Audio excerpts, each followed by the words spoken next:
فكر كده بقى بعد ما تمشي الناس هتقول عليك ايه؟ كان بخيل والناس بتكرهه، ولا كان كريم والناس كلها بتحبه؟ في فرق كبير جدا بين البخل والحرص.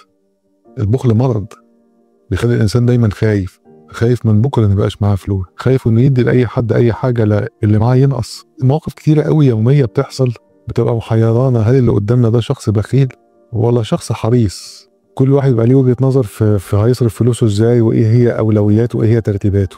لكن من المواقف اللي بتتشاف دايما بشكل يومي هي اتنين مثلا بيتجوزوا ورايحين هيشتروا العفش بتاع بيتهم، اوضه النوم والسفره والانتريه وكل المفروشات اللي هتلزم البيت.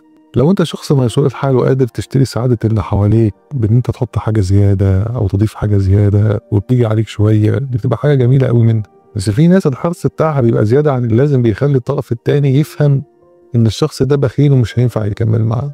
ومواقف بسيطه بتبان في طلب بسيط تطلبه العروسه من العريس زياده، يعترض اعتراض شديد وكانه لازم يحط حدود من الاول، وهي حدود ملهاش داعي، دي طلبات بسيطه كلها في الاخر.